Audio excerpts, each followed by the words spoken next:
Warning: this video contains an excessive amount of yapping. If you are not a fan of yapping and prefer your reactions to have minimal pausing, I recommend you look elsewhere for your reaction video. There will be quite a large amount of pausing, conversational topics, and worst of all, tangentially related conversational matters. If you are not a fan of yapping, you've come to the wrong place.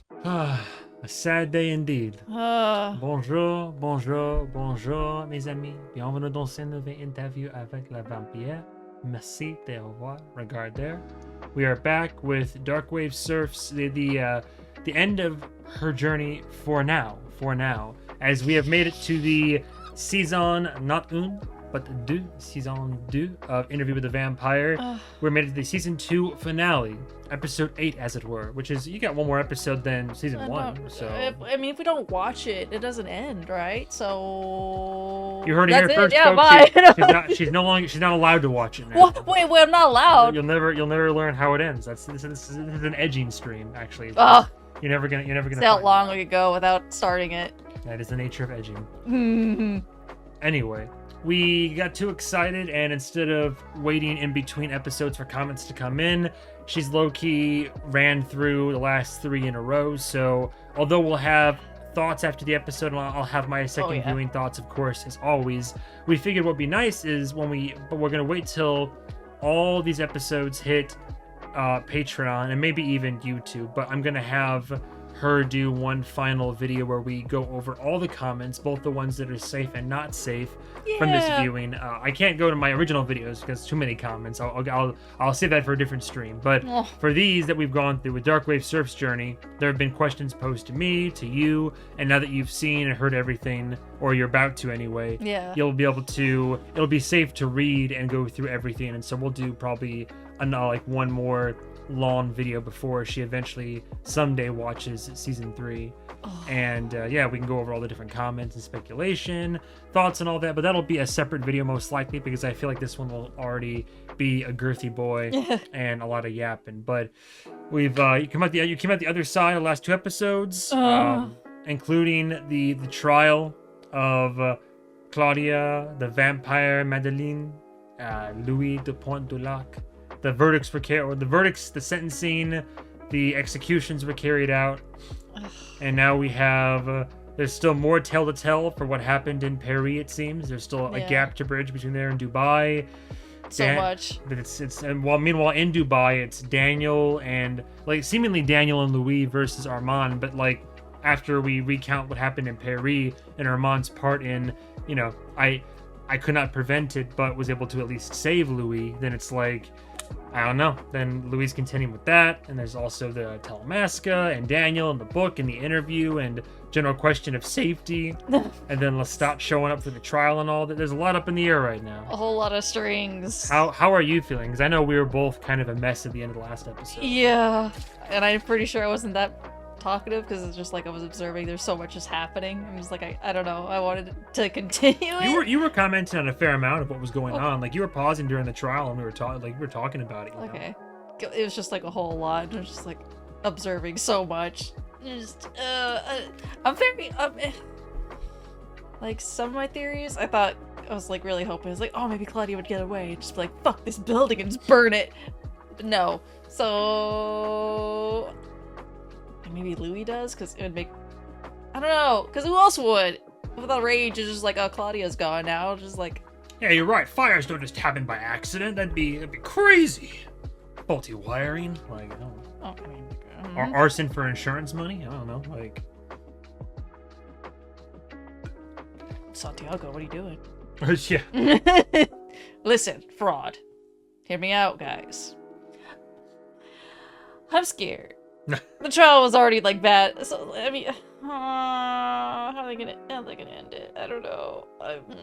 All these pieces, it's all coming together.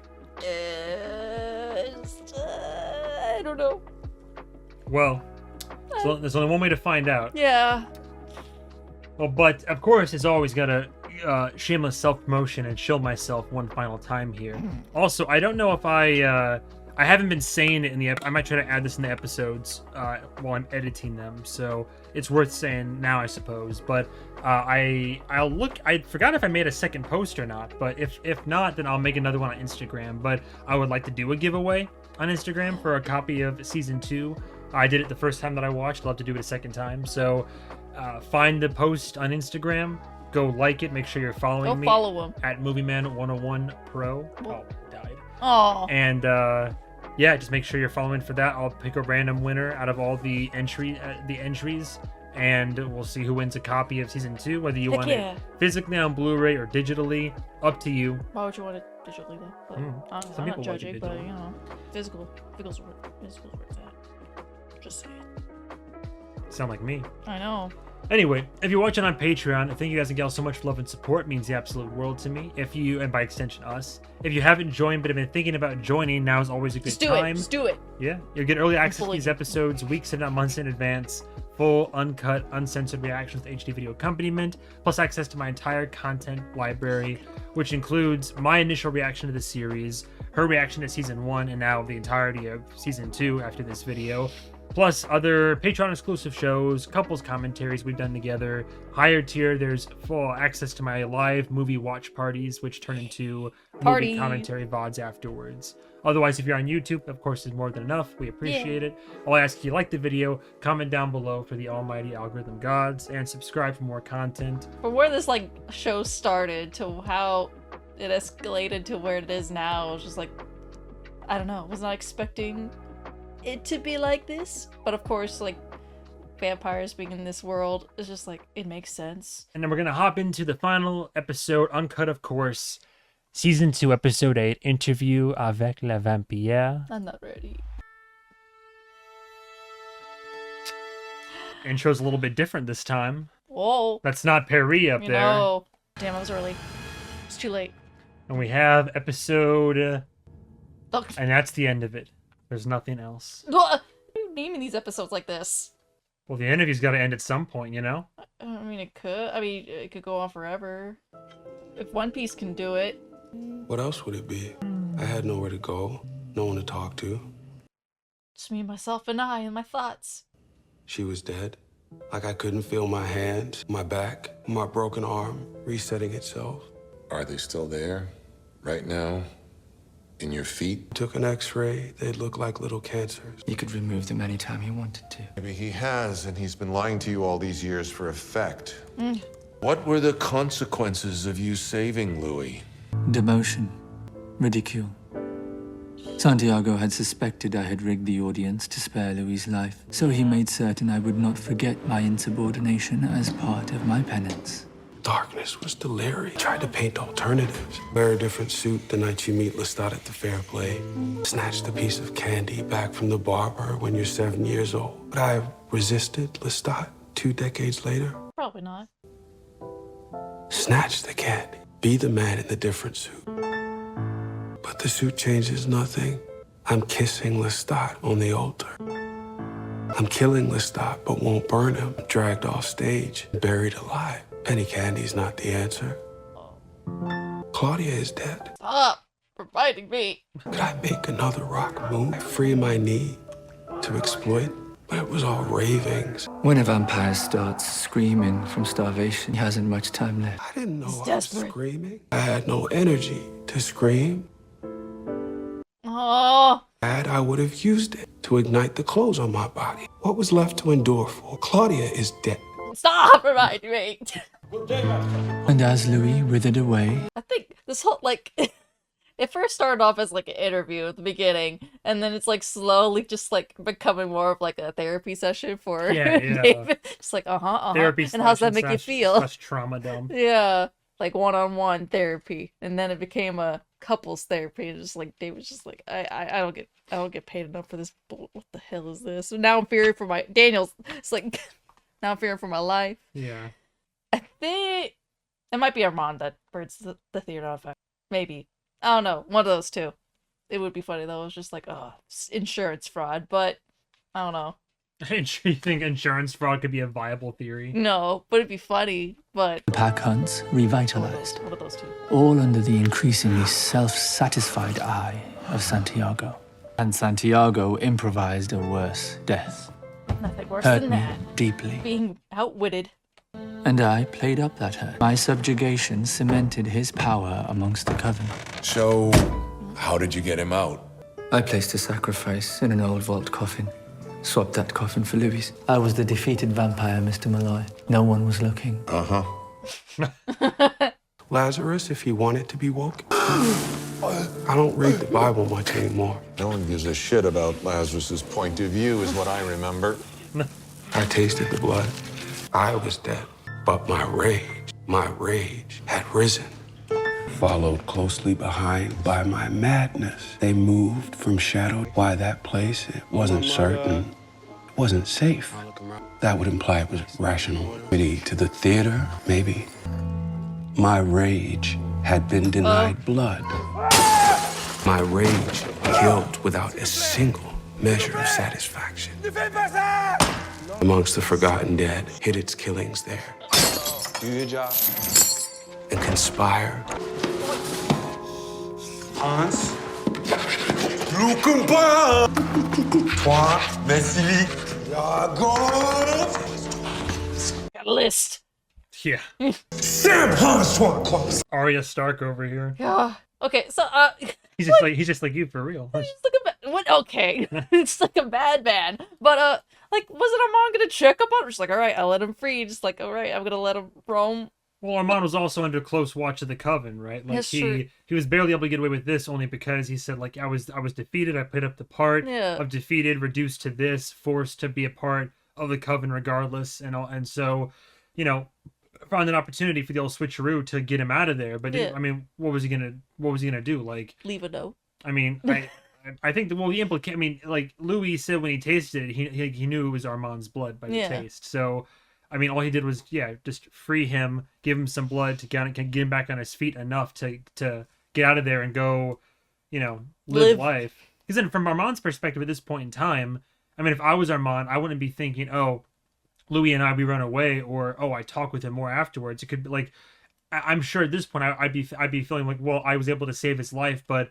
surely he wants nothing to do with me. Like, this whole situation, I let him into a trap, and the only thing I've done so far screw him over and I let him live. is to get him out of there. So like that's kind of his I got you out, you're alive. You know, I presume you'll go live a life and do something else. But I'm sure Armand assumes it's just kind of like Quitsville, you know, just. I mean, what would and not to mention again, if Armand disappeared, and then they're like, well, Armand's gone, check Louis' crypt, and then you got gone. Yeah, you got a whole coven that would like be trying to hunt them both down. That's true. Yeah. As powerful as Armand is, I don't know if he'd be able to fight back against an entire coven. You know, I don't know. I'm just speculating. I mean, just speculating based on what information we have right now. That's true. But even if I betrayed you, my lover, and got your, those you care about, your friends, your family killed, and I had to go along with it. Otherwise, something bad would have happened to me. Yeah. If there was a way that I could have at least saved you, it's a shit situation. But I'd be like, okay, well, I saved her. She's not going to want to see me again, I'm sure, because I got her family and friends killed. But at least I saved her. So I did my part, and then the rest is going to be up to fate or the gods or whatever. I don't know. Just, again, speculation. I'm staying there and just be like, I'm paying my debt for my screw up and making this choice. Unless, at least I'm letting him be free. Okay. Yeah. What are you like? If I wrote this show? No. It's just like, it makes sense. But it's like right now, it's just like, I'd be kind of worried, like, oh man, I let him kind of roam freely. He was probably hungry, and he might, I don't know. Perhaps Armand figured Louis would, because he knows Louis very well. Yeah. Perhaps he's very well aware of what the consequences might be if Louis should be freed, and then like, well, I know Louis. He has like, he's capable of rage and vengeance, and is driven by like so many other vampires and creatures. Especially now with Claudia gone. Driven by that emotion. So perhaps Armand knows what the implications of that would be, and is like, yeah, that's only fair. I'll free him, and then whatever he wants to do from there, it's on so him. be it. Like right now, writing a whole ass list. Qu'est-ce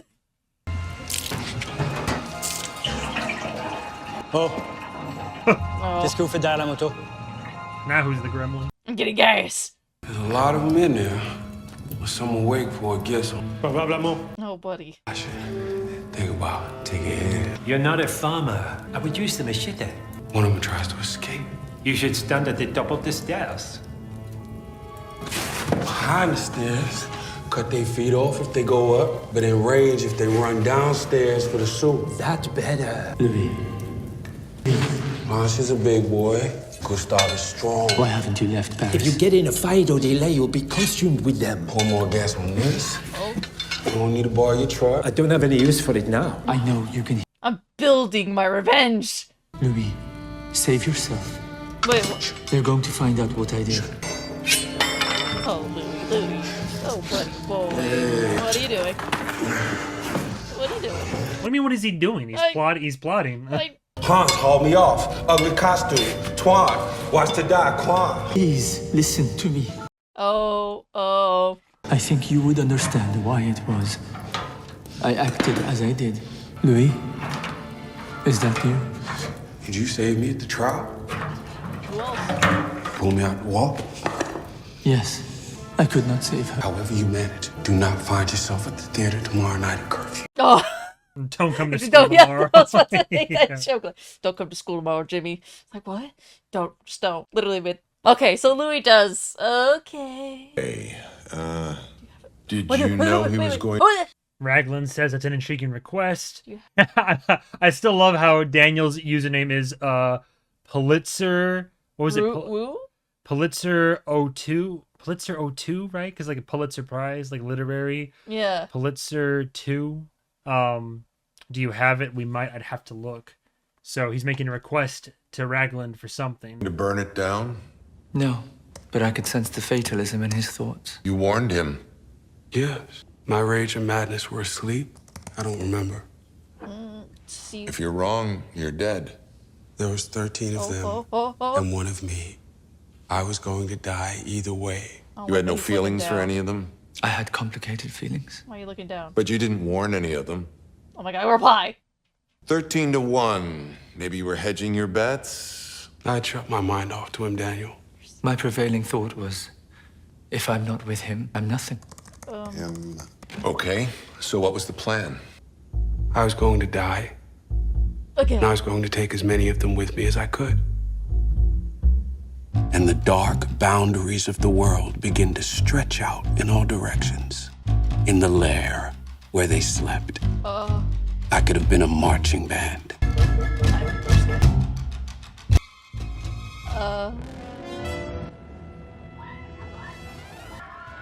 Claudia. That last scream kind of sounded like the Teletubbies, like, scream, like the horror game. I know, sorry. Teletubbies isn't a horror game. No, like there's like a horror game with like Teletubbies. Okay, that's the way you described it at first. You were like, the Teletubbies, the horror game.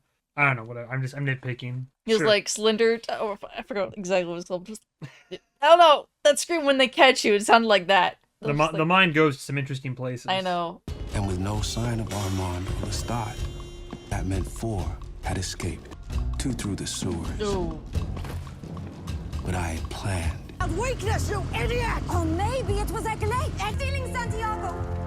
Oh. It was London. It's like no stragglers. Celeste. Getting everyone. It's down.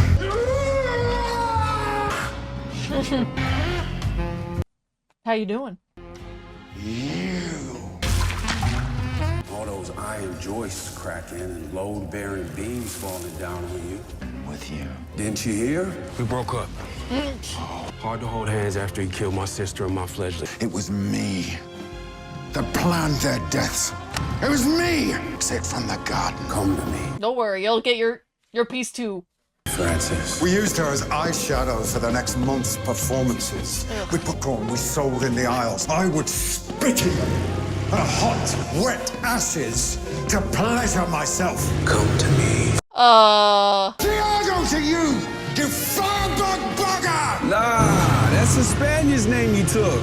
Francis took it to compensate for what got denied you, Francis. Farm girl Lenora, who couldn't keep quiet about it. Testicles are so enormous. Sure, buddy. Francis got when Francis finally got on stage in London. For a week, As an understudy, was it the nature of the transformation that made you change your name? Desperate begging, urine racing down your leg. Gliding through the sewers. Gliding around at the speed of sound. As you ask, Cannot be called Santiago. As he walked away. come to me. Oh, oh, oh.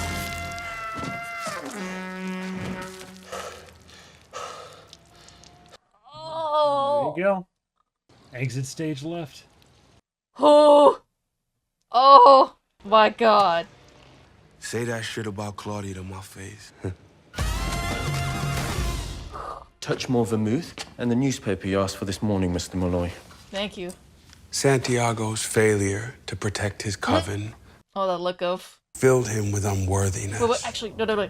And it made him an uncomplicated seduction. Go back, Failure what's to the protect his coven Just copy the New York Times. filled him with unworthiness. Brought a cloak to a knife fight. And all my rage and madness exited my body, and nothing replaced it. Except for vengeance, it will. Well, that's what left. Yeah. Still. Cool. What am I left now? When'd you start lying to me? Ooh. Asking real questions. The night of Madeleine's transformation. A while back then. Parted sure attack about occur. I went back to make sure the coven would keep curfew. That you do. They were all on stage waiting for me. Thus the script at my feet, and it's my coven of 200 years. At the time, I could not count on your love lasting as long.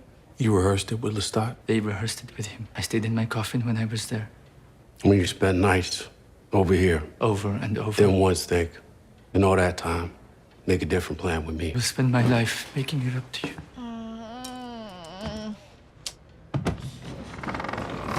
You'll never make it up to me. I know. What? I'll never be able to kill him. That wasn't my question. Yes, he's still here. Oh. Wake me when it's night again. Wake me up when September ends. So it's like if he can't make it up to you, then it's like, why are you still, like, why are they in this relationship then? I don't know. It's a terrible shame the episode ended right there, and then we don't get any other. I know, but I'm just like saying it out there for the. I'm just saying what's in my head right now. Like, what? Why? Why are we going? Free flow thought in this I economy. know. How dare? Oh, stop. But okay. That's a very good question. The light's going out of your blue eyes, like all the summer days are gone. Oh, hello. Was it a good day's rest? No. Take a lot out of you, destroying everything in your wake. Well, almost everything. You look small. Mic drop. That's... He's come home. This was Magnus's lair. Distance between the happy couple. Details left to work out after the homicidal frolic. That's where he kept you? He had a knack for design. Nordic blondes on walls, dirty blondes in piles, right about where the gremlin stands now. I don't care. Call him like Gremlin. I came here to have a think Not really interesting on my place to have a origins. think. Why I do what I do. You will burn your daughter alive? While you crossed an ocean? To rehearse a play that would burn your daughter alive? The great laws. What fucking law did you ever follow, Lestat? I've come to kill you. I have the blood of Magnus in me. Magnus burned. I have the blood of Akasha in me. He doesn't know who that is. But the fact in and of itself makes your immediate desire an impossibility. My blood is your blood. And yet... Your death, Lestat. You gonna see me make out with my new boyfriend. I'm not on good terms with him either right now. What are we doing? What if Lestat likes to be cooked though? Like, something tells me he doesn't. He and I are gonna spend the rest of our lives together. Wherever your miserable life takes you, whoever you find to endure time with. What the for spite? Is that what that is? Wherever you go, we'll be happily together. All right, sweetie, we're going to Starbucks. We're gonna pretend we love each other. Give me a smooch. I mean, what the fuck? Their relationship did start with love. I mean, all these years later, I mean, Louis doesn't technically have to be with him, but I mean, yeah. You're also not wrong. Yes, it's like low key, like, out of spite, just to like hurt. Once again, always when it comes to Louis and Lestat, just the things they'll do to hurt each other. Yeah. Out of just the Without killing, even though Lestat did kill, but just out of this love they have for each other. Louis, why? Is it also to torment Armand as well? Because it's like knowing that he won't be able to pay him back, and it's just like he got this hanging over his like head, like, oh, I'll never be able to pay him back, but here I am, just still reminded of what I've done because he's here. Ugh. Perhaps. I'll be with him. Y'all horrible. Y'all horrible. She figured it out. Wow. Let's see how long it holds. An odd phrase. What do you think he meant by that, Louis? That's not. It's fairly obvious. He didn't think we would make it. Are you though? Walked Paris one last time, completely silent. Stop for a moment at the Place de la Concorde. I don't remember. I said, let's go see Egypt. Then sailed port to port. Settled in New York a good while. San Francisco. San Francisco. Here, there, everywhere, and Dubai. What about Nippon? And that's the end of it. There's nothing else. There's nothing else. Don't mind me if I look at my messages real quick. We got the interview. The interview with the vampire. End of session. Easy on the laptop. Jesus. And it's just like, I always say guys, I love Daniel, but like, come on. Guys, you will not believe. None of that recorded. I'm gonna need you to run that back again. Like, oh, whoopsie daisy! I just pressed record. Oh, it's a tender moment. Guys, you will not believe. Can we take that? It's old age. It's just I don't have it in me anymore. It's wild. Can we take it from the top? Like... Oh, anyway, wrap it up. This up. I guess this just wasn't meant to be. Anyway, I knew it. Oh, look, there's like a little sneak in there. He loved you. Be careful. Well, oh, be careful. It's one of a kind. Or why? I can say that now. RJ. Oh. He loved you a great deal. It must have been terrible for him to see us off that night. Mind if I ask a few follow-up questions? It's just some things I've been jotting down. Oh, are these the questions? Oh, yeah, it's just small stuff like some follow-up. In the bar in New Orleans before you killed him. You said that Lestat telepathically told you that you were scaring the salesman. You can't do that anymore after transformation, right? Yeah. I don't know. Maybe he whispered it to me. I figured as much. Bell, Santiago, and Sam. Yeah, what happened to Sam? The vampire Sam Barclay. We never quite figured out how he did it. Time heals, Daniel. What? I believe he's a DJ now. A DJ? He wears a decorative helmet on his head when he performs. Does he? Yeah, it's funny because... Well, this long... Okay. It's just this one you're gonna let go? Well, like Louis got his revenge on most of the coven. And then, you know, Sam being the only one who escaped, he was like, time's gone. And now this new state of mind Louis in, where he was like, I was the rougher thing back then. That's all in the past. Built on revenge. You know, he's like, well, Sam got away. You know what? Time heals wounds. He didn't do much anyway. He just wrote the plays. Yeah, Sam got away. Sure thing. The one, that helped. Sam's in two places at once at one point in your story. He's guarding Armand in the theater box, but you also have him helping to bury you below stage. He was with me in the box. Yeah, he was with Armand in the box. Oh, maybe he did a quick vamp back and forth. Teed, should we begin dinner preparations? Yes, sir. Depending what you're making. Just look at my list one more time. The night that Lestat brings all those soldiers home and you tell him to throw them out, how many soldiers did he mindfuck out of the townhouse that night? 10, 15? 20, 25, 30. More like 30? Oh, well, it seems to me, I mean, back to the trial again, it seems to me that there was more than one person in the theater that night who could have saved you. Daniel. I know. It's my job. I'm built this way. I know. It's a stretch, but... It's in your nature, Mr. Malloy. Couldn't get out the door without lobbing one more bomb. Well, you said it yourself just now. He loved Louis. Lestat would have tried to save him as much as you did. And he certainly would have made it known that he had. Shall we take these follow-ups and specious theories to the dining room? Santiago should hand the diary into the audience, have them feel the evidence in their hands. This is Too early for Lestat. Keep the tension. Have him look at Louis later the moment he describes meeting him in New Orleans. These are just some notes. The hoarding was. Where did you get that? Oh, here. Read it for yourself. Read them in week, boys. Uh-oh. Oh.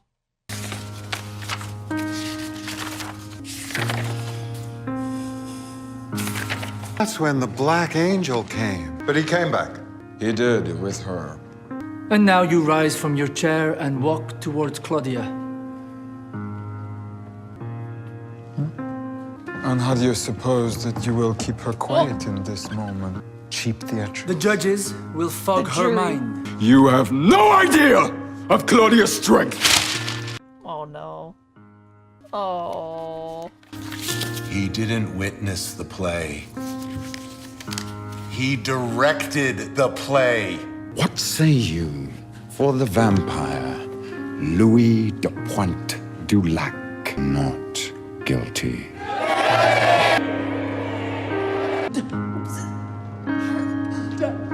Well. Oh, see now in this list. Which one is it? Oh. Banishment. Where does the bull start? Armand, Amadeo, Arun. You were supposed to die with Claudia. He didn't save you. Stott did.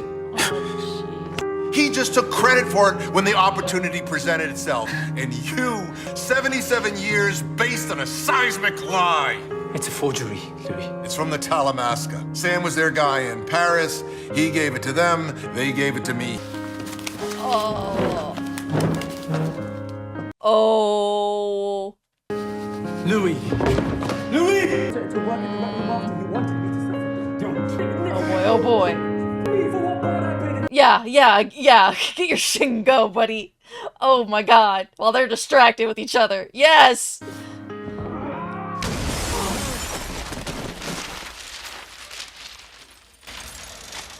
Yeah, go. Oh my god. You. Oh no. I'm guessing Rashid left after he brought me the newspaper. Yeah. You probably... Why are you still there, Daniel? Get the out of there. What are you doing? You're not to touch him. Do you understand? Him in any way, I will kill you. Do you understand? I'm leaving now. You should gather your things from your room. I'll arrange a car and a plane to take you home. I'll see there's $10 million. So I guess my question is, was it still Armand that, like, helped him out of the, like, coffin? Yeah. Oh, yeah, because, yeah, it tastes the blood, but then what? Because if it was Lestat that saved him, then it's like, why? Then why would Armand go out of his way to, like, get him out the wall to know that he'd be, I guess, to make himself feel better? To, like, oh my god. Because Armand still cared for Louis. Yeah. And then the plan was still choosing the coven. He directed the play for the, because, like, to get him killed. And then, like what Daniel said, the opportunity presented itself. Lestat, you can't script a hurricane. Yeah. He turned the tables at the last moment, saved Louis' life. Good. Yeah. And that's what Armand did. He said, well, Louis didn't get killed. If I can get him out of here and save him and all this, then perhaps I can take control of the narrative here and say it was me who helped to save him there, and then we can be together. And then he kills the coven. I don't have to worry about the coven. I get to be with him because I still care for him.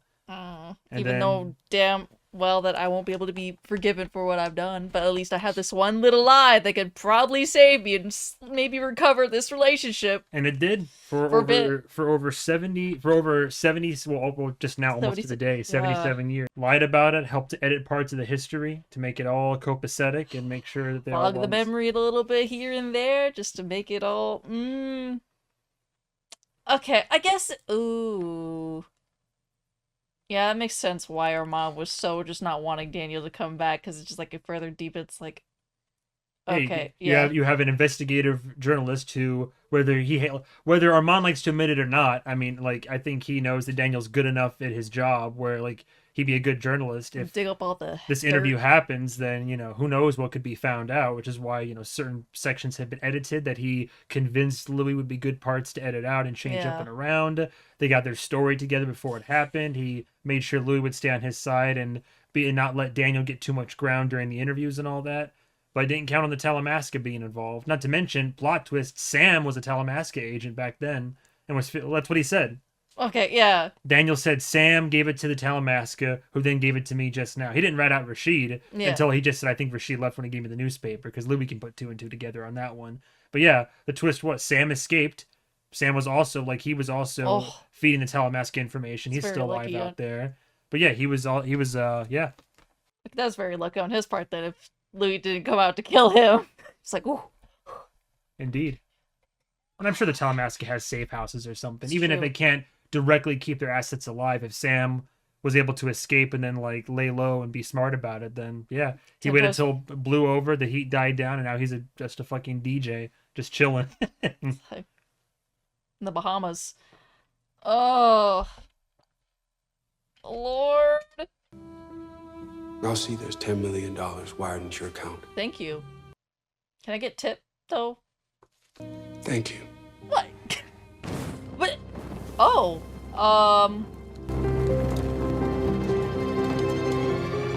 That's the end of it. Are you gonna give me another laptop on top of that? With $10 million, I'm sure he can buy another one. No.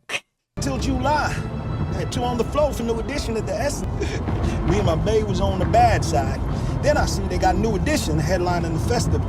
Each one on the floor is gonna open back the door. She'll be back. She'll be back for Ralph.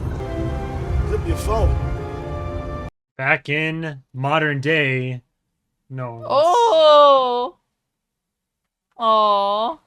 Yes, sir. 2 bags and an oversized crate early in the morning. So waiting for you in your suite. Thank you. We're happy to have you as long as you'll have us. But we are boarding up the hotel for the hurricane. Liability waiver.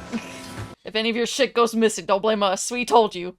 Well, I think people would be dying if anything. Yeah. Attention to the right at them big green pearly gates. This is 1132. I got to see that in person. The most infamous party ever thrown in New Orleans. This is where 24 members of high society, the man that owned this townhome and that year's King of Raj, Good job, Louis. went by Looking the like name a real Sebastian tourist. Melmoth, a Monsieur Lysander Lioncourt. Was a so-called French wild man, a known hoarder and an infamous recluse. Be named King of Raj in the first place. Sebastian knew a fella by the name of Tom Anderson. He was a former Louisiana state representative and a full-time Bourbon Street gangster. Mr. Melmoth, he wasn't alone in 1132. Tom Anderson, they brought back the who's who or who that. The next morning, couldn't nobody find hair-to-hair piece of nothing they find. Blood in between inside the factory-sized incinerator. Why did Tom Anderson, Mr. Melmoth, the hustler and the child bride lure these particular citizens? I want to go back to New Orleans so bad. Maybe not during hurricane season. No. But every place we went to for food was so good. I want to try their hurricane drink. Like, oh. Saw a crane smashed into a low rise. Big chunks of shit. Trash cans, mailboxes. Oh? Is where we should be. Shut up. Crazy old man playing. Who's you? Hello. Who's he? Louis. Okay. And he's Louis? The Louis? He's Louis? Hi. Enjoy your rats, you French bitch. Oh, now he's feasting on rats? Oh, the tables have turned. Your Honor. He is an excellent rat catcher. Would you like one? A rat? Hello, Lestat. Hello, Louis. Passing through. I came to see you. Yep. And what does your companion think of that? Well, I'm you companion enough for myself now. Oh, look at it. Good for you. I'm sorry I don't have much time. I'm in the middle of rehearsing. Rehearsing? I'm going on tour. Who better than me to carry on the great work? About 50 more years of practice. Did you save my life in Paris? I need to know. I gave you to Armand. You tell me if that was Satan. Why didn't you say it was me who saved you, not him? I don't like to point out my virtues. No, that lies. I knew you'd figure it out. You have. I guess that's why also why it says like see how long that lasts. It's just like you'll find out eventually. Mm-hmm. The truth. I was right. All hail me. Anyway, cursing. Been enduring here? Living. New Orleans. Whole time. I am she is me. I didn't know it was a gift, a word like a curse. I tried to make nights awful, but I wanted you to suffer. Because I was suffering. Now we list all the ways we have wronged each other and why it will never be right between monstrous. I came to thank you So you should sit down then. for the gift you offered me, the gift I denied. Learn to live honest. Thank you. He's like taken back, like what? I was not expecting a thank you. What the? 8th, 1973. September 8, 1973. It was 11:07 here. It would have been 9:07 in San Francisco. San Francisco. Armand called me. Were you there? Did you hurt yourself? Oh God. When I was in a Darkwave, I was thinking about. I can't get her out of my mind. You have the same problem. I can't, Louis. I can't. Stop. Hands, it's not on you. You hear me? I carried her home. I made you turn her. I saved her from the fire. 2.5 centuries later, she. Oh, I didn't think. Would you let it ride? No, it's just like, yeah, that sucks. I saved her from a fire just to be burned into another fire. She looked at me at the end.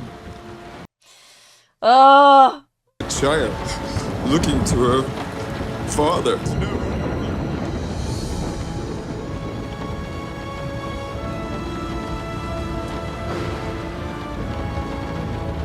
All places to have this conversation during a hurricane.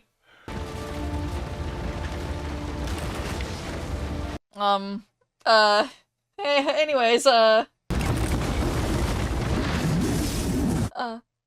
okay. Oh no, wait.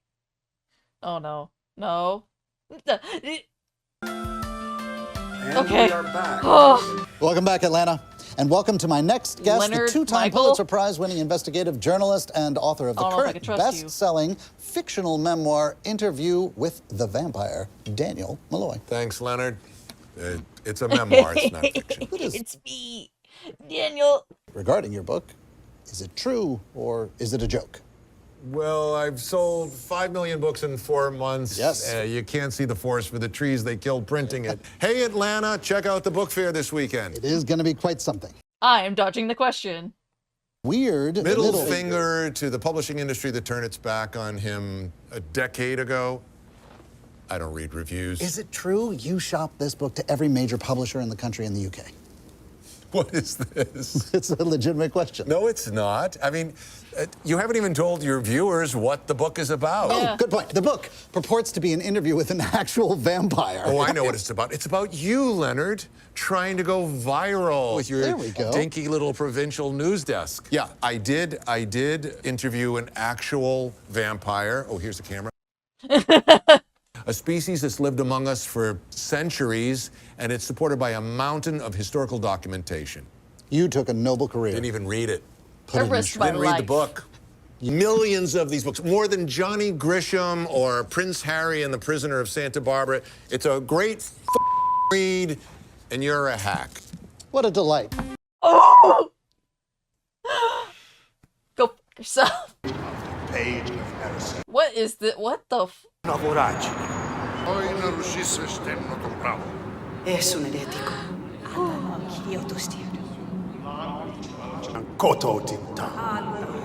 Why not send them to your editors at the Talamasco? The shit they made me take out. Whoa. No editor's next book, I promise. There won't be a next book. There shouldn't have been a first book. You want the 10 million back? Just say it, man. Send me an address. You know where I live? Really wouldn't be staying put if I were you. I'm guessing you haven't heard from my maker. No. What the, huh? Huh? What? Yeah. I was about to be like, wait, how's he able to oh. Yeah, yeah. At first I was like, oh wow, they're getting like high tech. He's able to do it on the phone. Wait a minute. What the hell? Yeah. Why though? Right. You paused in the perfect subtitle. Armand, the vampire who never turned anybody in his entire life, turned Daniel out of pure spite. He said you can't you're not to touch not. He's like you can't touch him, you can't harm him. Basically, yeah. He's like, all right, I won't kill him. I'll fucking turn him though.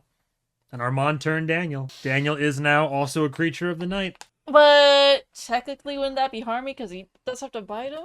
I mean, technically, I think what Louis was basically saying is like, you probably want to kill Daniel right now. If you kill him, I will destroy you. Like that's like my final command is you leave.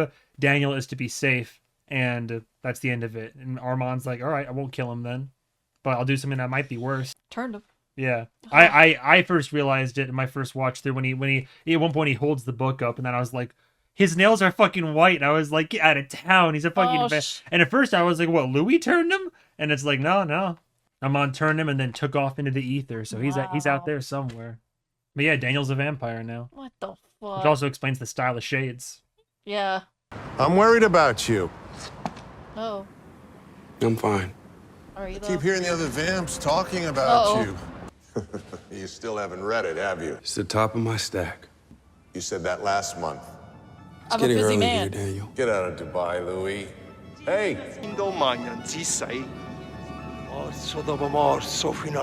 शिकार करो El rascacielos. The crow. Quiet now. Oh. This is the vampire Louis Dulac. I live in the penthouse apartment at the Al Sharaf Tower. I'm docking myself. Doxing myself. The security staff here is robust, but mortal. Door is always unlocked. Why? As are the windows to my balcony, which were designed with still. a protective film coating for those of us. So for all you cowards out there talking shit, talking about taking a run at me, Death by 1,000 bites. Come at hear me. this now, and hear it plain. Try me. I own the night. Oh! Oh my god. Get a little extra out of the way, and then we'll cap it off. Yeah. Nothing else. That's the end of our season. He's like, what should we call this episode? You know? That all is lost, and these significant characters who hopefully have entertained for all of the season. Yes. Yeah. Louis feels deeply responsible for her. Feels responsible for the good things that happened. My rage had risen, followed closely behind by my madness. Burning the theater down physically was really difficult because, keep in mind, firemen and everybody standing by every time a match was lit. Like, right on it. That there was going to be a fire. So the other thing that we did is we put a layer of cement board. There was something underneath it that was going to help with fire prevention in the existing structure. Got what they deserve, every one of them. Burn it down, let them burn. He did what I might do. That's his sister, his daughter, his companion. Yeah. And they were very vengeful. 9 in all, 4 had escaped. In shooting that scene, it's such an iconic part of the book, but it's also like a very iconic part of the film. Louis just left the theater. Now he's on his way to get Santiago, who's... His main plan, really, with Santiago is to just, wind him up, is to bait him. I am about to film my death. So exciting. Cancelled my head, so they had one in stock. He's made of rubber, so he's pretty solid. He's really hard to destroy, just like Ben Daniels. I was really glad I didn't have to do it again. It's so awful if you're claustrophobic. Just tiny holes for your nostrils for 15 minutes. Yeah. About this scene, just that picture. He just texted it to me. Given what a wonderful character Ben created with Santiago, it was fitting to give him The light's going out of your blue eye. Lovely conclusion to the full 2 seasons of their relationship. Rehearse a play that would burn your daughter alive. Louis really just does the thing that he thinks will most destroy Lestat, which is leave him. Here's your death, Lestat. Louis doesn't have all the information. Just to clarify. Lestat really thinks that Louis knows that he saved him, but they all were part of it. He and I are gonna spend the rest of our lives together. There's a very interesting dynamic between Lestat and Armand, with Lestat looking at Armand and Armand thinking, oh my God, enjoy you. You could just ruin everything for me right now, and he doesn't. Let's see how long it holds. Lestat would have saved Claudia if he had the energy. I believe that to my core. Yeah. Punishment. It's just that he had to save Louis. You were supposed to die with Claudia. He didn't save you. Lestat did. What we discover in the course of the 15 episodes of these 2 guys is that they have such profound love for each other, but they are really capable of hurting each other in unspeakable ways. Hello, Lestat. Like a child. Looking to her father. Revenge Louis that we see in those last couple of episodes. A beautiful scene. And yeah, there's things said at the end that nobody will ever know. It's like Beauty Within the Storm. Well, you missed the, there was the little reveal there. Nobody will ever know, other than me and Sam. Like, in the context of the scene, because then the chat filled me out on it later, but basically there's, it's like they actually did say some stuff to each other, like, as 2 actors. And in the context of the scene, it makes sense. Like, they would have something to say, but nobody else in the world knows what they said to each other. Like, and it just stays between them. Yeah. So. Oh. In this scene, we understand that Malloy is a vampire, and I'm very excited about that as a fan. The reveal really happens in a beat. It happens in the taking off of sunglasses. I'm guessing you haven't heard from my maker. Like, final interaction with them in this season, that Daniel's become kind of like an annoying little brother to Louis. You still haven't read it, have you? It's the Read top my of my book. stack. You said that last month. It's getting early here, Daniel. Get out of Dubai, Louis. Louis, I think that Talking about taking a run at me? he needs that friction. Hear this now. He needs something to fight against. I got some steam. Gotta let off some steam. All right, and with that was the interview. Oh my God!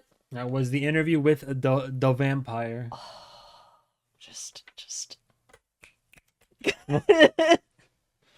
What a journey! Oh my God! What a crazy fucking journey! Just hurt and pain and lies and suffering and heartbreak and happiness and tears and just Claudia is gone. I don't know. I'm speechless. This is like also makes me want to read the book because this is done really well. And I was like, I would hope that it takes inspiration a lot from the book. From what the community has basically talked about in that regard, is that it is not only a very well adapted version of the book, but people that have watched adaptations said it's this one of the most perfect examples of a book being adapted to in a series format, period. People like me that have no context, or people like me and you that have no context for the books, I love it. I really enjoyed it. I think it's great, and I feel it already feels like it's very faithful, even without having seen it. But people that have read the books are also extremely pleased and in love, and because there's it's very faithful, but at the same time there are differences and changes, not that affect the story, or from what I hear, not that affect the story in a bad way, but if anything enhance the experience and really kind of just lend further, it keeps it still fresh and interesting for people that are familiar with the books, and any changes they've made very minute, but no, they've been painfully faithful to the source material, from what I understand. So that's really good. A really well adapted series for sure. This is so good. This is so good. All the actors, it just the development. That's the gist of it. And I believe it's crazy because I believe there's still like I was never a huge fan of Armand, and even after like a second watch through, knowing what you know, I sympathize a bit more with his character and his plight. But at the end of the day, I mean, there's people out there that are like Armand defenders, not as many as like the stands, but there are people that are still like, well, like it always comes down to an argument of whenever someone's defending any of the characters on the show, they'll always do like comparisons and say, well, at least they didn't do what the other character did, or at least, like, well, that wasn't as bad as this. But it's all this like comparative thing. And at the end of the day, I think that the more rational minds out there realize that, like you said, they're all not great. Yeah, they've all done some horrible shit to each other. Like with Louis' like rage, and then That being said, though, Armand's still to me, Gremlin of the good nurse. He's a little fucking gremlin, if you ask me. Like that was so dirty. I think I'm gonna take this win and make it look good on me when I didn't.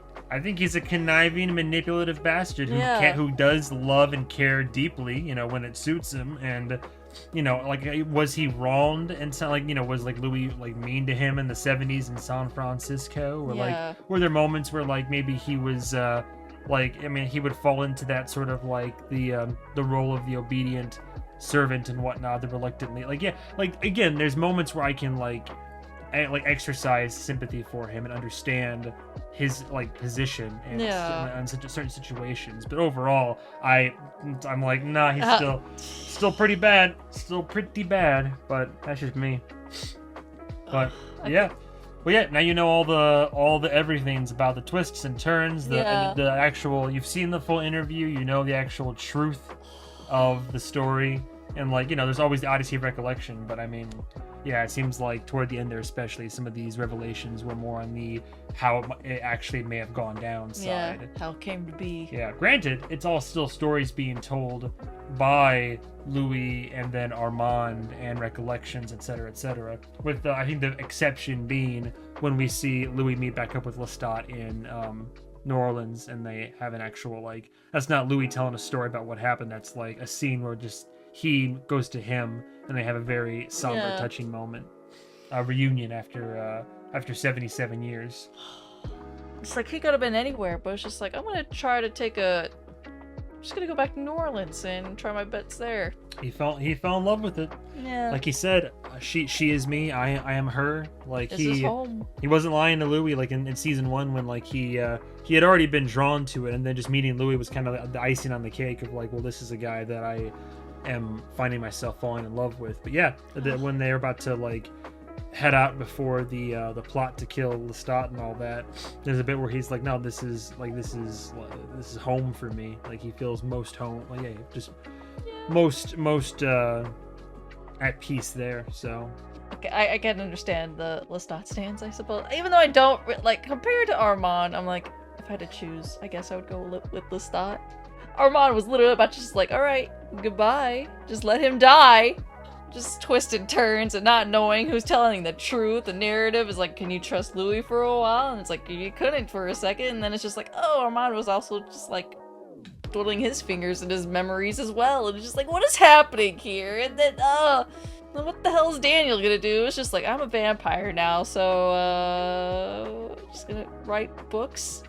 Everything about this was just so great. The costumes, the background, just the attention to detail and everything, how it was written, dialogue. Little secrets, the little hints here and there. Just like, yeah, lucky for you is like you could go back and just be like, oh, it all makes sense. And just with Rashid, it's just like probably were hints there, maybe early on. But like, yeah, it was just like the fact that there was like more attention to him while there was other butlers. But it's just like, yeah, I really like. I'm really happy to see this and watch it. The conclusion, just like, oh, not happy that Claudia had to die, but I guess we're just like, I don't know, like maybe I don't want to say it had to happen, but I don't know. I guess technically it did, because it's just like Lestat could only save one.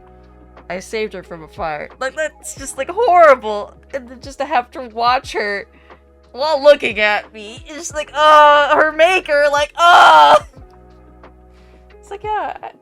And the fact too, it was just like, even during rehearsal, it was like Lestat, I guess, was it kind of defending her, just being like, oh, you think, like trying to belittle her. I guess he was getting kind of offended, like, oh, what are you gonna do? She is gonna talk, like. Yeah. And just like even, you know, as much as they butted heads, like there's a clear, at least like call it reverence, or at least is like acknowledges her abilities and all that, and is like, you have no idea how powerful she is, how strong she is. Yeah. It's kind of sweet a little bit. I was like, oh, let's stop. Like, what the fuck? Because for a while, it's like they butted heads. It was just like, for a while, just like, is it her or me? Is it her or me? And then at the final moments, it's just like, oh, you're trying to belittle her. It's like, do you not realize? I don't know, the change of heart, I suppose. Even though I'm pretty sure Lestat cared about her, because obviously he did. And it's just like after a while, it's just like with Louis just caring about her when she left. It's just like, okay, I'm here. I guess I'll just chop liver. Okay. That would hurt so much. Like a child looking at her father. It's just like, and that image just stays with him. And it's like, oh, that would suck so much. Like I said, we recorded a bunch of these in a row, so we'll eventually have one last kind of wrap up where we'll kind of go over a slew of all the different various comments. Yeah. In one video, we'll just kind of like respond, talk, like reflect, and you can answer any other questions that people might have or anything like that. Well, any final thoughts before we wrap it up? You've seen, as far as the actual interview, you've now seen the whole picture. You've seen the interview. Canvas. That's it. There is nothing else. That's the end of it. The fact that they named it that, just like, what should we name this? That's it. There's nothing else. Perfect. Oh, but there's Put more. that down. There's more though. As always, thank you guys and gals so much for watching. If you're watching this on Patreon, thank you so much for the additional layer of love and support. It means the world to me, by extension us. If you haven't joined but have been thinking about doing so, now is always a good time. You can get early access to these episodes weeks, if not months in advance before they hit YouTube. To know the know-how, the inside scoop for anyone else. They'll be like, oh, have you seen? Oh, you haven't yet? Oh yeah. Dang, you should sign up though. Word spreads fast on the Twitter and the Reddit and the forums. The YouTubes. Sure. Like, oh, these fools don't know. But I do. But you get access to my entire content library, including my initial reaction to the first 2 seasons, as well as her reaction to the first 2 seasons, well, now in their entirety. All of it! All other series that I've done. Patreon exclusives, couples commentary, on the higher tier, access to my live movie watch parties, which become movie commentary VODs afterwards. But yeah, if you're on YouTube, it's more than enough. Only ask that you like the video, comment down below for the almighty algorithm gods, subscribe for more, of course. And like I said, we'll do another video after this one, and after I've caught up on the uploads, we'll kind of address and go over all the different comments that weren't safe to read at first. I'll have my second viewing thoughts in a moment, but she'll do like a whole recap of the first 2 seasons, and then at some point in the future, I mean, obviously I'll react to season 3 when it comes out, but then at some point I'll do my rewatch, and then you'll get to also then watch the Vampire Lestat. I get to dive in. Indeed. So looking forward to it. Otherwise, thank you guys so much for watching. Have a good day, have a good night, and you wanna sign us off? I own the night over here. I am the king of the night. But goodbye. Close enough. Until next time. It's like we have Interview with the Vampire at home. That's close enough. Bye. Boy. Well, hey there, Francis. Figured I'd go ahead and do my post-episode thoughts now, Francis. If you don't mind if I go over my notes now, Francis. I always forget Santiago's real name is Francis. But yes, the time has finally come. My final 2 pages of notes on my second viewing rewatch. And, you know, Darkwave's full-on first experience with the whole shebang. We started off with Louis in the coffin, unfortunately slowly dying. And again, I always love how the rocks... we get the lore drop, and I guess the question of if this is accurate or not, and I'm inclined to believe it. It's Armand makes the comment. I think Armand makes the comment, and then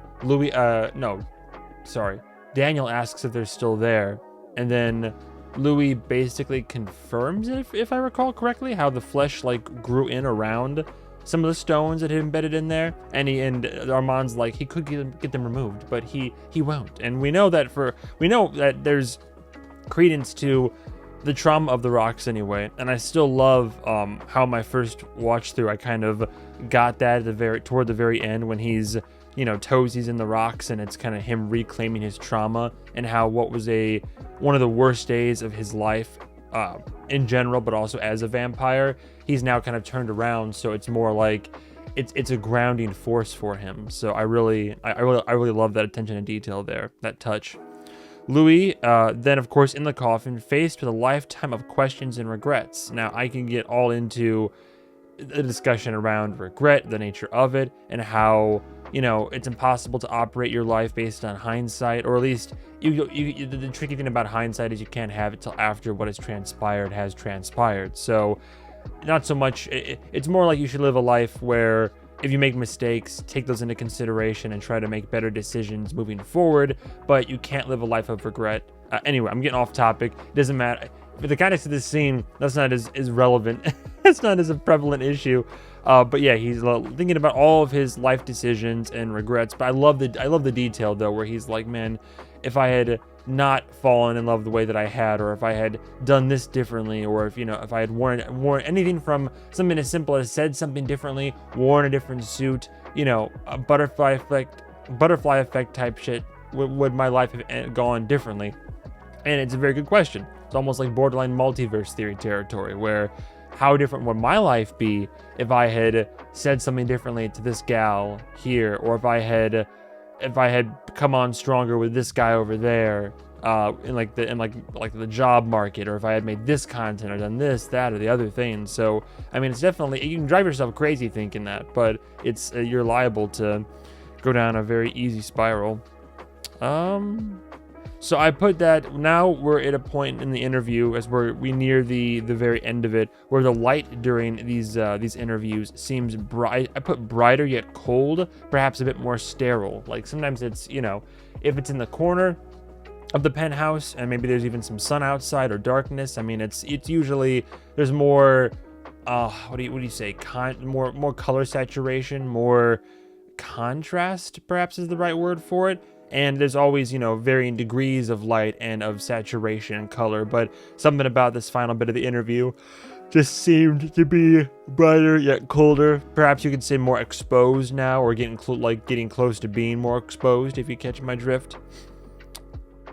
Yeah, I put in here, even though, for my second viewing, even though we know he's, actually, no, scratch that. So it's not second viewing notes, but I love the dramatic effectiveness of this scene and episode, and especially the coffin bit. Even though we know that clearly he survives, we can still feel the weight of the situation and how it affected him, what it overall did to him, the trauma, the horror of it all.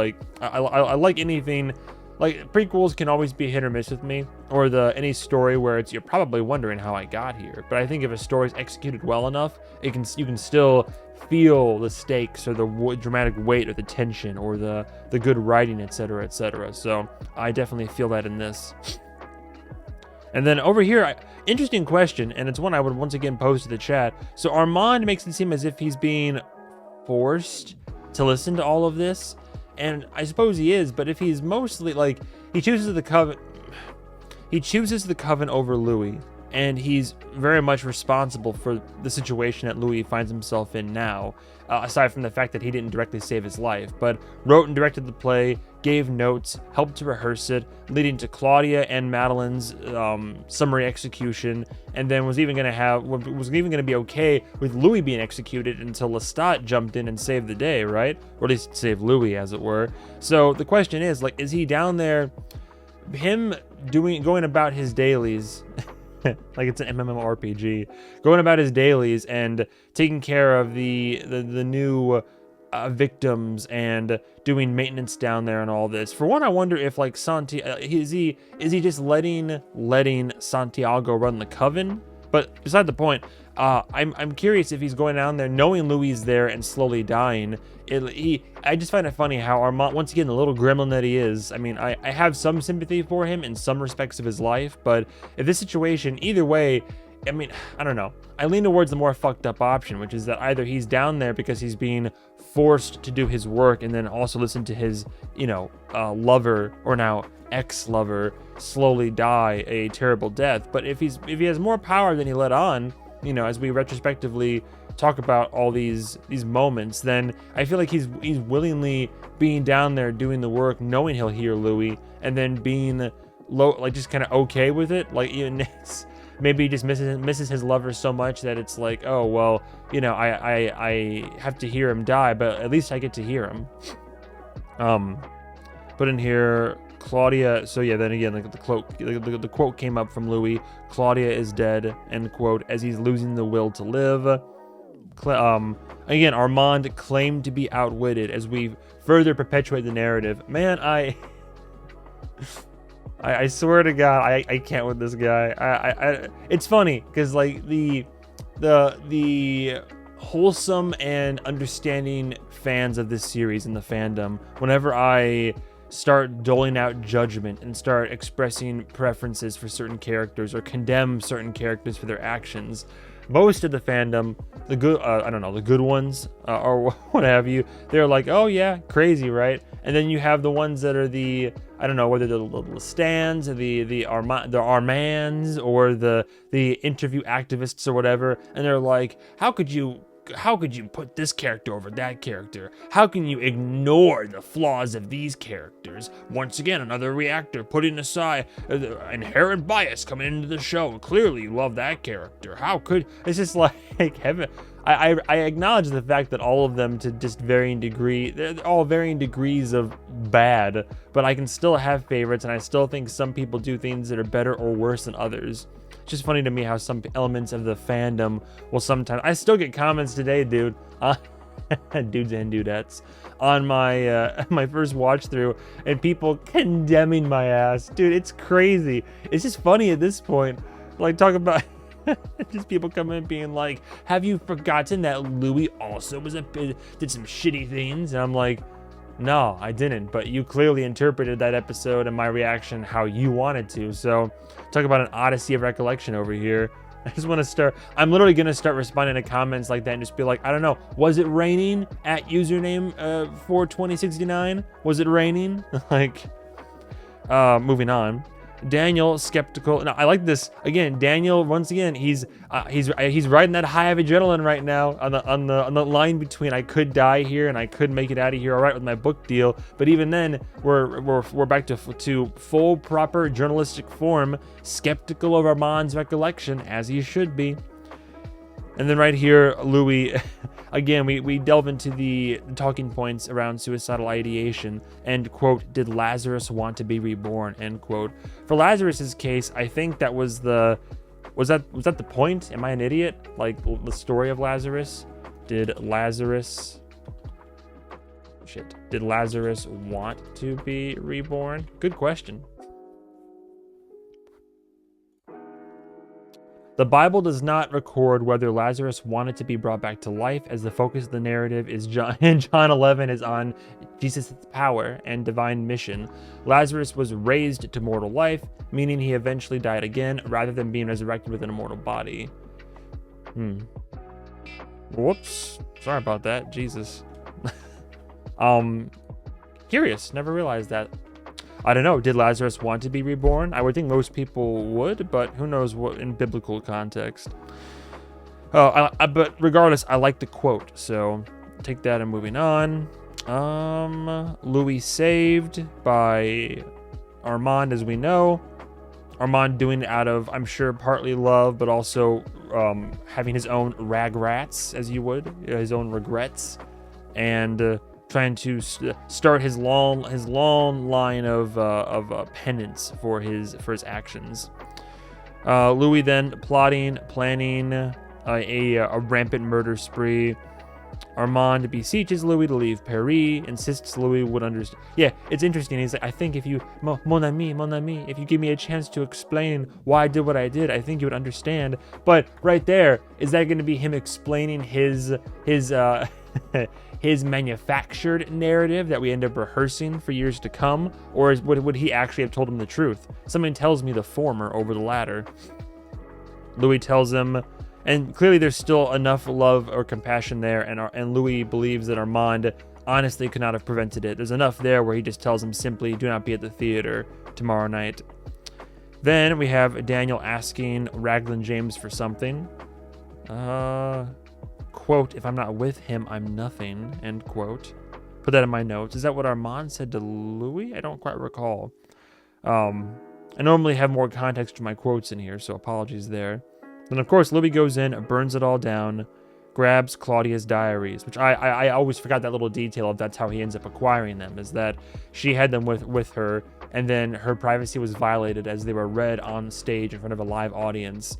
And then Santiago made a shrine that celebrated her murder, her execution. And then as Louis burns down the Théâtre de Vampire, he grabs the stack of diaries as well to then be able to hold safely in catalog and all that. Of course, I find it very funny how textbook Lianco is Louis goading Santiago with a little bit of the old, come to me, Francis. And just it's funny how we come full circle there, how Louis was brought in and seduced by the whole come to me, and now he brings it back around in a different context, but to Santiago, to seduce him to a sweet death. Moving on, kills Santiago. Once again, I put in my notes here, kill Santiago, and then in brackets here I put, I was a rougher thing back then, LOL, but just always just talking to me like, definitely not a rougher thing anymore, for sure. But, you know, I think, yeah, Louis has always had a capacity for violence. How does the quote go? I have my maker's temper, right? Then we have the post-revenge emptiness, a quintessential hallmark of revenge movies like this one, or shows in this case. Louis meets with Armand. There's a wall of light between them. I'm almost positive I pointed that out in my first watch through. Still makes sense now. The wall of light, the separation there. Quote, it's my coven. Oh, sorry. Quote, it's my coven or him. Quote, I will spend my life making it up to you, end quote. Yes, I suppose you do. And perhaps you can give some, it's interesting the people that come into Armand's defense in the comment sections here and there, how they won't defend his actions in Paris or at the trial or anything surrounding that. But what they will say is, they'll say, oh, but, you know, Armand does start trying to be a better, I don't know. They'll defend Armand insofar as how he tries to treat and be there and cater to and serve Louis, you know, that whole matre and fledgling-esque relationship, not literally speaking, but you know what I mean. And then they'll always cite San Francisco or even moments in Paris, moments that Louis being toxic. And I've admitted to Louis' toxicity towards Armand and how the relationship is not the most pure one you could imagine, and how Louis just kind of does his thing, gets his way, and has his own, you know, toxic traits and negative behavioral patterns. That being said, I don't think it's justification, and people will say, oh, well, you know, the things that Louis done to Armand, you know, almost kind of implying they'd be square, but I don't think I would go that far. And again, it's not all the fandom, but just it's just funny how people can't, I think most of us enjoy the show for the right reasons, and then have our favorites and might condemn the actions of others or judge others, but we're never really I'm never trying to put myself on a high horse here. The only time that I ever did was when I pontificated to great lengths about my disdain for Lestat's domestic abuse in the first season. And then we find out that was just because, you know, Louis poked and prodded and started it, or really pushed the needle over the edge and kind of goaded Lestat into it, is what Louis did. But it's just funny how, I don't know, I think most of the fandom is we're having a good time, but then it's just the other part of the fandom that's just out there constantly trying to justify actions or trying to do their own narrative rewrites and rehearsing their version of the truth. It's just funny to me, man. It's just funny. Then, of course, Louis saying, quote, you'll never make it up to me. And then even Armand saying, I know. Very telling, and yet they still move forward with their relationship. Or at least they do, I believe, for Louis' sake, out of spite to Lestat. We do get when they go to find Lestat in the Parisian catacombs, as we find out in Magnus's lair. We find close enough to where he'd been turned. Not the same room, I don't believe. But we do get that oh my god, I'm so sorry. I've only been awake for a little while. We do get that Akasha name drop. I don't know very much about Akasha, but we know Lestat has ancient blood, not just Magnus's, but going down his lineage of creators. Akasha apparently is like, seems to be some type of godlike vampiric being, of which I am woefully ignorant of, and the fandom is over in the corner being like, yeah, Akasha, Magnus, just you wait. So I'm curious.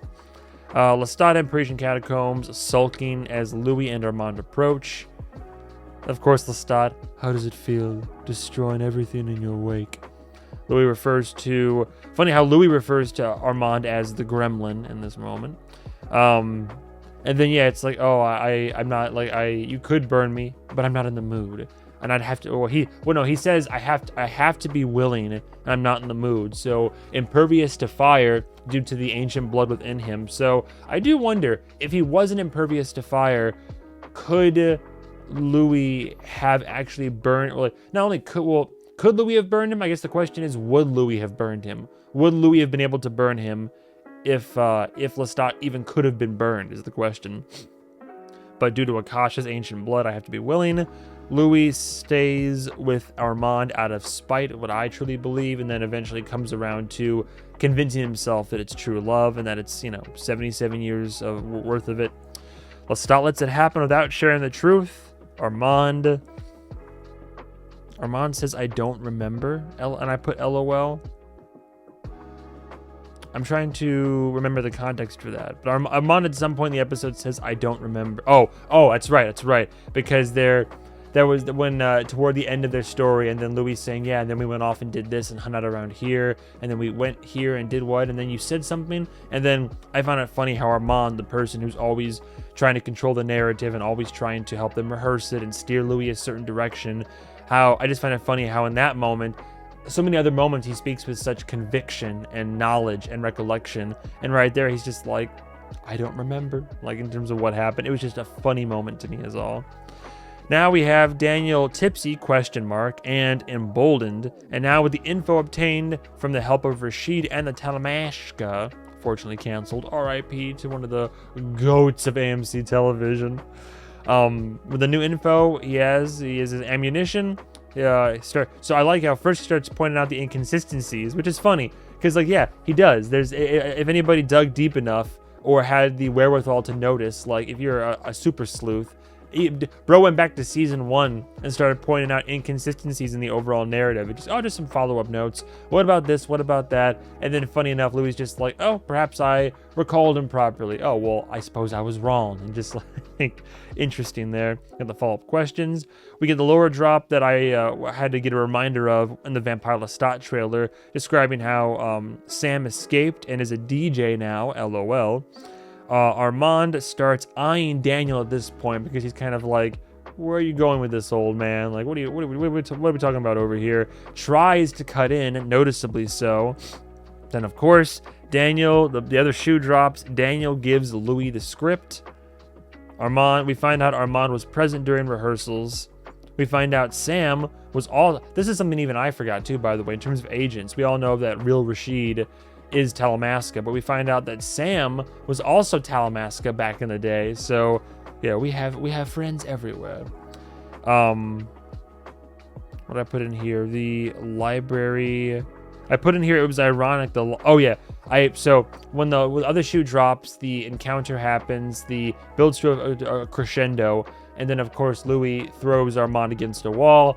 In doing so, I thought it was very ironic that Armand's library is destroyed in the encounter, as we see, or a lot of the bookshelves are shattered. The library, since Louis does not have the cloud gift, the library that only Armand could access and get up to is what is then destroyed when the grave will out the truth over here, right? So when the truth is revealed, Armand is then dethroned, ousted, as it were, and his library is literally destroyed.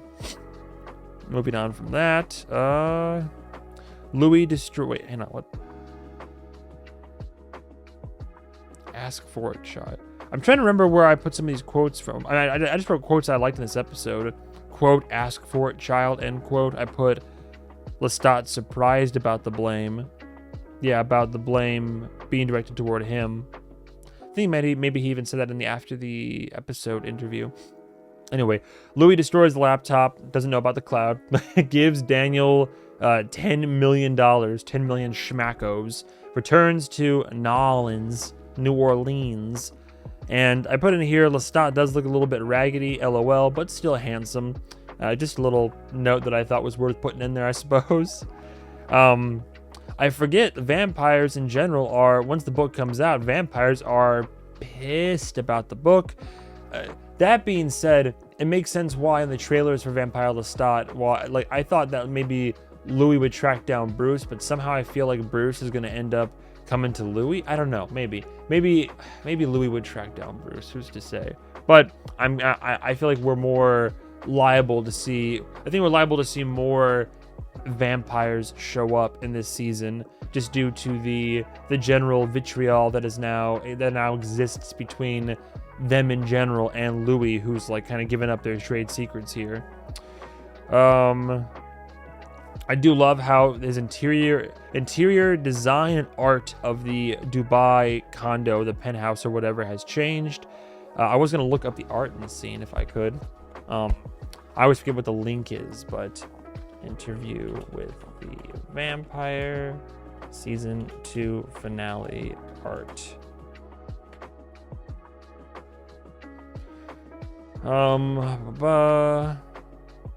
Okay, interview with the vampire season 2 finale features significant symbolic art changes reflecting Louis' healing, including the introduction of a bright painting titled Shelter by Peter Macon.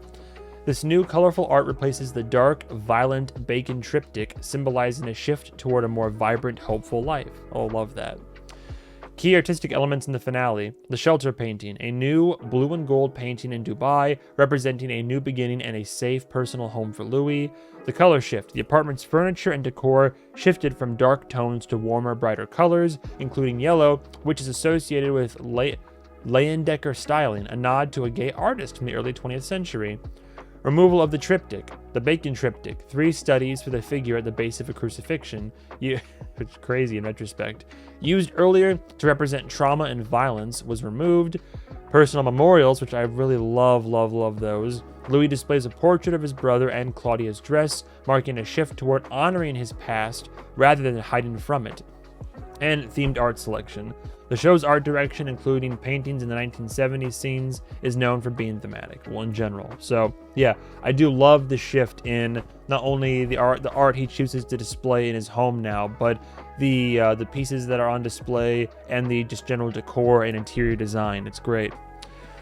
And the tree is gone, which I believe was what Armand brought to the table anyhow. So the tree is gone, but the stones remain. Still very fitting for his reclaimed trauma and overall healing journey. And then, of course, we end with the quote, "I own the night." So, love it. Still love being able to revisit it all. Admittedly, I was a little bit perplexed because the bit with Claudia, the trial and Claudia's summer execution, that still got me crying. But I don't know what it was about the season finale. I got teared up, but for some reason I didn't cry nearly as hard as I did the first time. I'm not sure why. I think, if I'm being genuinely honest, and this is I'm ashamed to say it, but I was rather quite tired, but I knew that would be the prime time to record the episode. So perhaps because I was exhausted and I was just trying to get through it with my love of my life and trying to get through the whole thing, then maybe my reaction wasn't as energetic as it could have been, but I digress. Still very emotional, but boy howdy am I glad that I did a rewatch of both seasons, not only in preparation for Vampire Lestat in general, but in general for my own odyssey of recollection, and it helped me to catch moments or bits of dialogue or some story elements. Like, now that I have a better understanding of the show, I feel like I'm able to, and I hate to say this, but I'm able to watch it properly, having a better understanding and a grasp of the material and such. But I'm able to better understand characters and situations and the narrative and context, etc., etc. So I'm really excited to watch Vampire Lestat, having been now seasoned and re-seasoned with 2 seasons worth of content. So curious to see how that all is gonna go. But I still love the journey. I still love getting to watch it and show it to somebody new and then rewatch it and have my second viewing thoughts. Admittedly, and this is just something I thought about in retrospect, I would have liked to, I'm glad that I did what I did, and I'm glad I was able to re-experience it with my partner. I thought that was very special. That being said, part of me does wish that I had done a rewatch solo, so I could have actively commented as I went through the episodes, but in any case, I'm still able to deliver cool experience and content a la somebody else in their first reaction. So it was more about her than me, and I have these sequences, these sections at the end of each episode anyway, where I can reflect on what I've seen. So no regrets, as it were, no regrets. But I am very excited for the new season, and I have my own, I don't know if I have my own theories per se. I think I've been talking loosely about how I think it's gonna all shape up, but yeah, if you're watching this on Patreon, I'm about to record I think another reaction for the intro to the show and dig into that and some other interviews as well. So I'm trying to see as much Vampire Lestat content as I can before the new season starts, but very excited. I don't know, I'm talking in circles right now, but I suppose I'll end this all with, I might regret this, but I'm going to see if, really quickly, if I go to my library here, if it loads, Jesus, it's taking so long. I was going to read some comments from the penultimate episode on Patreon just to see if there's anything worth kind of delving into here real quick. Episode 2.7, where to go? There we go. Okay. Any comments specifically addressed towards me? MovieMan calls Lestat sweetheart, says Yella. Lestans, come to me, MovieMan. Come to me. I'm gonna go to the start of the comments here. I want to save a bunch of these for our retrospective video. Hypocritic says, I feel like most Lestans have read the entire book series. I would say more, but I fear that it could be construed as slightly spoilery. Not sure, considering the show isn't a one-for-one retelling but an adaptation. Better not risk it though, probably for the best. I am definitely a Lestan. Interesting, and there's nothing wrong with that. Where you are in your takes on everyone is a perfectly good place to be, in my opinion. You have a good grasp of things. Indeed. Well, I appreciate that. MovieMan from Lee, sorry you keep experiencing negative comments from the fandom on YouTube. It's to be expected. There's unfortunately a vocal minority that can be hypocritical, but I think it is a minority. Honestly, I find the whole back and forth about who is the most good character, who do you stan, really fucking boring, and I think it really undersells a lot of what's great about this story and these characters. It's kind of designed to make black and white thinkers uncomfortable, and I notice younger fans in particular seem to struggle with this. Nicholas, I agree for sure. I think it's supposed to, there's nuance and gray area, and this happens in a few of my reactions, but especially Interview with the Vampire and Heated Rivalry have been the most, I shouldn't say they've been the most volatile. I should say they have had the most volatility in their fan base and comment section, and it's been mostly positive. But there are some people out there, man, that if they believe that you're not interpreting their story or characters the proper way, or if you're not picking up on what's obvious and so painfully obvious, they will come after you for sure. Nicolas de l'Enfant is Nikki's full name. I think the only other time it's been in the show is in the intro to the next episode, but you see it on a burial vault before Louis. We'll likely get more of him. I missed that, it's crazy. We'll likely get more of him in season 3, since the actor who played him in season 2 is confirmed, and he might be briefly in one of the trailers. As for being ready for season 3, none of us are. I think the biggest thing to know going in is the Vampire Lestat book opens with a huge tonal shift. Lestat's narration is very different than Louis', and the showrunner seems to want to preserve that. Lestat's vibe from the first page has always reminded me of Mean Girls' Regina George's Get In Losers scene. But they love to surprise and keep book readers on our toes plot-wise too, so we're all just guessing from here.